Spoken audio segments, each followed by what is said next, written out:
Neste vídeo você aprenderá 7 fatos que vão mudar a maneira como você vê os pequenos grupos. O modelo de trabalho dos pequenos grupos tem atraído muitas igrejas e, no entanto, algumas dúvidas surgem no momento da implantação e podem permanecer mesmo depois de concluída. Isso gera alguns problemas para a igreja. Para evitar a maioria das dificuldades dos pequenos grupos, você deve delimitar o que realmente é um pequeno grupo. Nós vamos falar sobre 7 coisas que não são um pequeno grupo e dessa forma te ajudar a delimitar o que são os pequenos grupos. É primordial que todos conheçam esses princípios e façam dele uma realidade constante. Vamos lá? Primeiro fato: pequenos grupos não são grupos de oração. Não são reuniões onde as pessoas se encontram apenas para orar. Existe na reunião do grupo um momento dedicado à oração, mas o grupo não pode se resumir a apenas isso. É importante incentivar os frequentadores a ter uma vida de oração contínua e a intercederem uns pelos outros do grupo. Mas a oração não deve ser o foco das reuniões como sendo a principal atividade. Ela é uma atividade que complementa a reunião e ocorre em momentos específicos. Segundo fato: pequenos grupos não são grupos de estudo bíblico. Os grupos de estudo bíblico possuem um foco no aprendizado mais detalhado da palavra de Deus.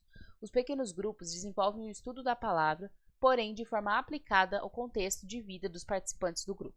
Geralmente, os grupos de estudo bíblico possuem apenas o objetivo de estudar a palavra, enquanto o pequeno grupo possui vários objetivos, sendo que um deles é estudar a palavra. Terceiro fato: pequenos grupos não são grupos de amigos que se reúnem para confraternizar.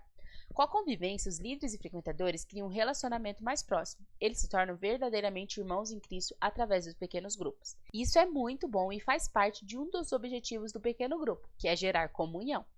Ele deve levar as pessoas a estarem mais próximas de Deus e alcançar aqueles que ainda não se entregaram para Jesus. Mas ele definitivamente não é um grupo de amigos. Ele deve cumprir os outros objetivos dos pequenos grupos. Quarto fato: pequenos grupos não são grupos de cura interior. Muitas pessoas chegam ao pequeno grupo machucadas pelas muitas aflições que passaram vivendo longe de Deus. Essas marcas são profundas e realmente precisam de cuidados. O papel do pequeno grupo é orar pela vida de cada frequentador que expor seus pedidos de oração. Mas esses problemas não devem ser tratados pelo líder e muito menos durante as reuniões. Se um frequentador estiver precisando de ajuda e cuidados específicos, ele deve ser encaminhado para o pastor, lembrando que não é responsabilidade de líderes de grupo lidarem com situações extremas. Quinto fato: pequenos grupos não são ponto de pregação do líder. O líder é responsável por levar a palavra na reunião de forma simples. Ele deve incentivar que os frequentadores participem respondendo a perguntas ou contando um testemunho relacionado à mensagem. O líder não deve pregar como o pastor faz no culto. O principal objetivo deve ser a participação e cooperação de todos no compartilhar da palavra, o que promove formas de se colocar em prática o que eles aprenderam. Sexto fato: pequenos grupos não são reprodução do culto. Muitas igrejas elaboram um roteiro para os pequenos grupos com base na pregação do pastor que foi ministrada no culto principal. E esse é o modelo que nós sempre indicamos que o pastor faça. Esse roteiro é um resumo do que foi pregado com seus principais pontos, mas o líder não deve apenas reproduzir como se estivesse rodando uma gravação do culto na reunião.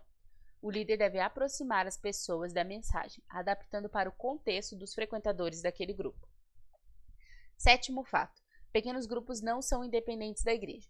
Os pequenos grupos estão ligados à igreja, pois eles dependem dela na participação dos cultos, retiros, vigílias, eventos. Eles precisam de uma liderança que os oriente e direcione, eles devem procurar estar em comunhão com os outros membros da igreja e eles precisam estar debaixo de uma visão definida pela igreja.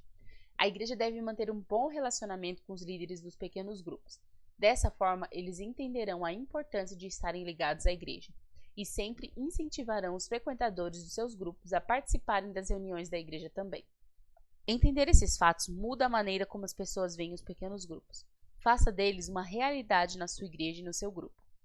Se você deseja receber mais materiais sobre o cuidado da igreja, siga as redes sociais do Igreja Eficiente.